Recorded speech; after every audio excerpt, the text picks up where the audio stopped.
ఉన్నారు. మనతో స్టూడియోలో అందుబాటులో ఉన్నారు సినీ ప్రొడ్యూసర్ కేతిరెడ్డి జగదీశ్వర్ రెడ్డి గారు మనతో స్టూడియోలో అందుబాటులో ఉన్నారు. అదేవిధంగా జనసేన నేత వీర మహిళ సుజాత కాజా గారు మనతో జూమ్ కాల్లో అందుబాటులోకి వస్తారు. అదేవిధంగా త్రిపురనేని చిట్టిబాబు గారు సినీ రాజకీయ విశ్లేషకులు మనతో జూమ్ కాల్లో అందుబాటులో ఉన్నారు.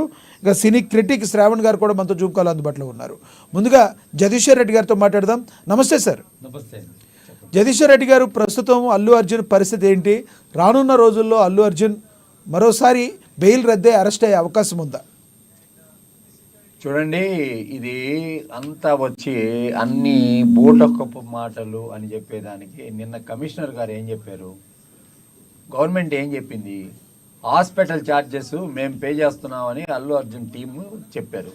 కానీ నిన్న కమిషనర్ గారు తన ప్రెస్ మీట్లో ఏం చెప్పాడు, హాస్పిటల్ ఎక్స్పెండిచర్ అంతా కూడా రాష్ట్ర ప్రభుత్వమే ఇస్తుంది, దీంట్లో అల్లు అర్జున్కి ఏ విధమైన సంబంధం లేదు అని స్పష్టం చేయడం జరిగింది.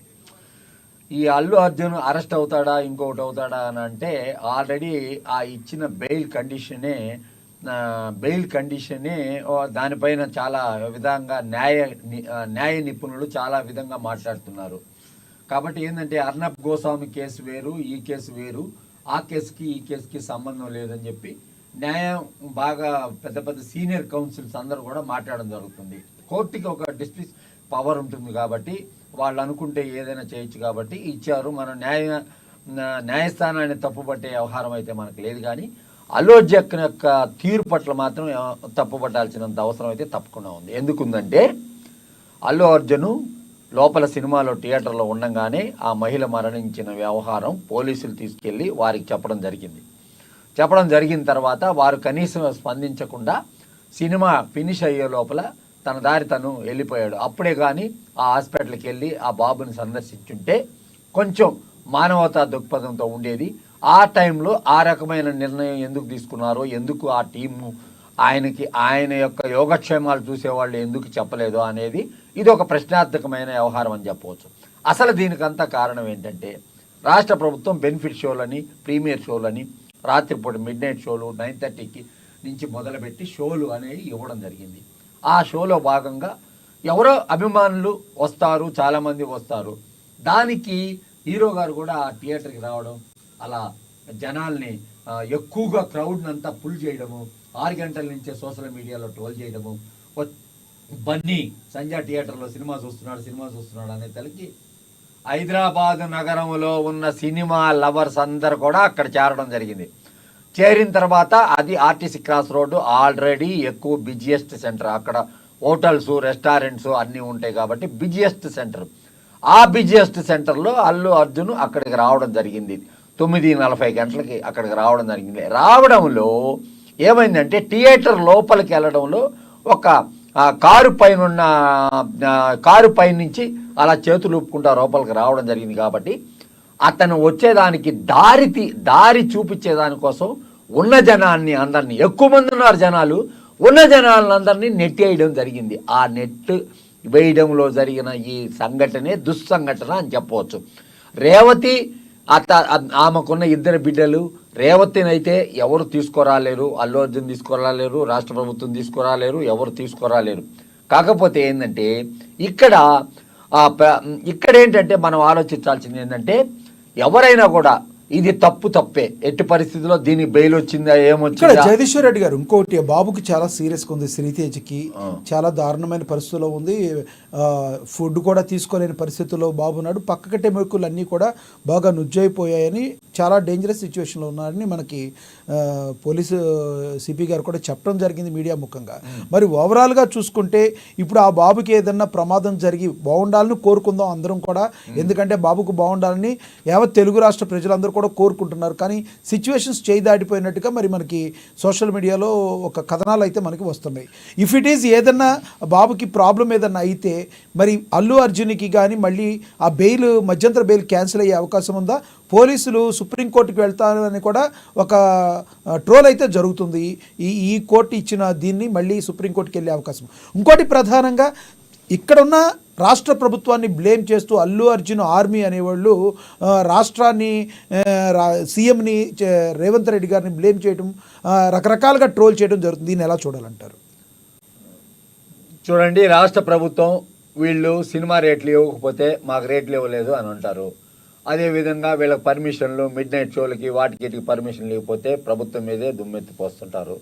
ఈడ వ్యక్తిగతంగా ఎవరు ఉండదు, ఇది ఒక ప్రాసెస్. ప్రతి సినిమాకి ఒక అప్లికేషన్ పెడతారు.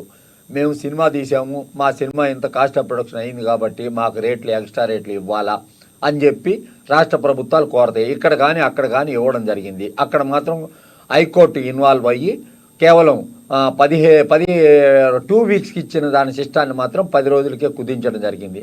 10 రోజులకి కూడా వాళ్ళు కుదించాల్సినంత అవసరం లేకుండా సోమవారం నుంచి ఆంధ్రాలో కానీ తెలంగాణలో కానీ కలెక్షన్స్ లేవు. యాజ్ ఇట్ ఈస్గా రేట్లు అమ్ముడు పోయే అంత కలెక్షన్స్ అయితే ఇక్కడ లేవు. కాబట్టి ఏంటంటే అల్లు అర్జున్ రాష్ట్ర ప్రభుత్వం మీద మాటలాడే అంత హక్కు ఈ సినిమా రంగానికి చెందిన వాళ్ళకి ఎవరికి లేదు. ఎందుకు లేదంటే మీరు ఎందుకు అడుగుతున్నారు, మీరు వచ్చి ప్రభుత్వం యొక్క సర్వీస్ని ఎందుకు పొందుతున్నారు? మీ వల్ల వాళ్ళకు వచ్చేది ఏముంది? 18% GSTలో 9% స్టేట్ గవర్నమెంట్ వాటా వస్తుంది. మీరు ఎక్స్ట్రా రేట్లు 800, 1100 అమ్మినంత మాత్రాన ఆ రోజు రాత్రి వేసిన బెనిఫిట్ షో వల్ల తెలంగాణ రాష్ట్ర ప్రభుత్వానికి ఒక 10 కోట్లు వచ్చిండొచ్చు. అంతేగాని ఈ 10 కోట్ల గురించి ఆలోచిస్తే ఒక నిండు ప్రాణం ఎందుకు గతంలో జరిగినాయా ఇప్పుడు జరిగినాయా అనే దానికంటే ఇక్కడ అశ్రద్ధ అనేది చాలా కనిపిస్తుంది అని చెప్పవచ్చు. ఎందుకంటే మానవతా దృక్పథంతో అల్లు అర్జున్ను అక్కడికి వెళ్ళి హాస్పిటల్కి వెళ్ళి ఆ రోజు రాత్రే చూడవలసిన అవసరం ఉంది. ఈ రోజు వచ్చి 3 రోజుల తర్వాత నాకు ఇప్పుడే తెలిసింది అని చెప్పి నేను 25 లక్షలు ఇస్తాను, హాస్పిటల్ ఛార్జెస్ అన్ని నేనే భరిస్తాను అని చెప్తే అక్కడ ఆల్రెడీ వాళ్ళు FIR అనేది ఫైల్ చేసిన తర్వాత ఇతను ఏ రకంగా కూడా డబ్బులు ఇచ్చినా కూడా అది చెల్లదు. అది వచ్చి సాక్షాత్ ఇప్పుడు అతను వాళ్ళ హస్బెండే కేసు పెట్టాడు.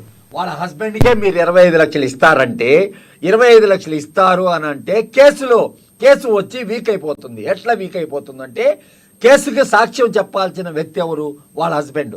కేసు పెట్టినప్పటికి కూడా ఇది state versus Allu Arjun and others అని ఉంటుంది, కేసు ఉంటుంది. కానీ వాళ్ళ హస్బెండ్ వచ్చి ఆ రకంగా ఆ బన్నీని ఎందుకు అరెస్ట్ చేశారు, బన్నీని అరెస్ట్ చేయబాకండి అని చెప్పడమే అదొక తప్పు. ఇది రేపు రాష్ట్ర ప్రభుత్వం సుప్రీంకోర్టులో సీనియర్ కౌన్సిల్ని ఎంగేజ్ చేసి ఆ బెయిల్ పిటిషన్ రద్దు చేసేదానికి చర్యలు చేపడుతున్నారని తెలుస్తుంది. ఎందుకు సీనియర్ కౌన్సిల్ అంటే ఇక్కడ వచ్చి ఆ కోర్టుకు ఉన్న పీపీ అని ఆయన వాదించడం జరిగింది కాబట్టి కొన్ని ఇక్కడ చాలా అంటే అడిషనల్ అడ్వకేట్ జనరల్ అని ఆయన వచ్చుంటే వేరే రకంగా వాదనలు ఉండేవి. కాబట్టి అక్కడ జరిగిన అర్నబ్ గోస్వామి కేసులో జరిగిన వ్యవహారం వేరు, ఇక్కడ జరిగిన వ్యవహారం వేరు అని చెప్పి అందరూ కూడా చెప్తున్నారు. కాబట్టి తప్పకుండా రాష్ట్ర ప్రభుత్వం అన్ని రకాలుగా ఆ కుటుంబానికి చేదోడు వాదోడుగా ఉంది. హాస్పిటల్ బిల్లు వాళ్ళే పే చేస్తున్నారు.